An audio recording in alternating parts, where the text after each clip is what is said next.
And this was all kind of at the same time as the last story.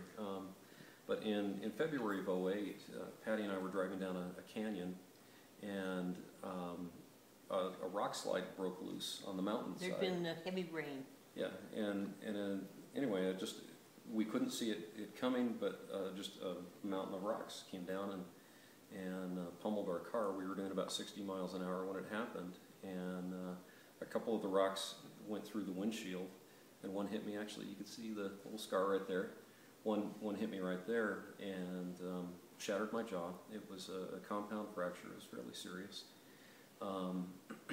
But I spent a week in the hospital and a couple of surgeries to correct it.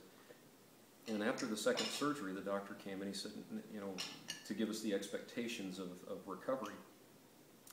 And at the time while I was in the hospital, I couldn't feel anything in the left side of my face, from the front of my ear to the left side of my chin, and you know, and up to the cheekbone, and then down about halfway down my neck.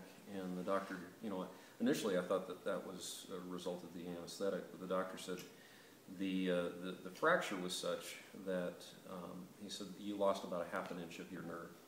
And he said, now nerves, when they're severed, you know, sometimes will knit back. He said, but in this case, the nerve endings are so far apart. He said it's a lot, you know, it's a lot to ask, and it's. You know, he said you can't really have any expectation of gaining much of your feeling back in that side of your face. He said you'll probably get a little bit of it back, but not a lot. So you know, again, it was numb from here to there, everything, you know, from about there to there. Came home, and Patty immediately said, you know, you just need to do the BEMER. And especially, it was the older generation BEMER, that we had the little concentrated device, you know. And yeah, the intensifier. And so, you know, a couple of treatments of that every day. And you know, the long and the short of it is, you know, gradually things would come back, and the area of numbness would shrink and shrink and shrink. And today, the area that's numb is just about the size of a nickel, you know, just right here around my lip. Now, the doctor, when he was telling me about you know, this numbness, he said, you know, a lot of people have had it. He said, you know, it might affect your speech a little bit. And I had this wickedly crooked smile for a long time.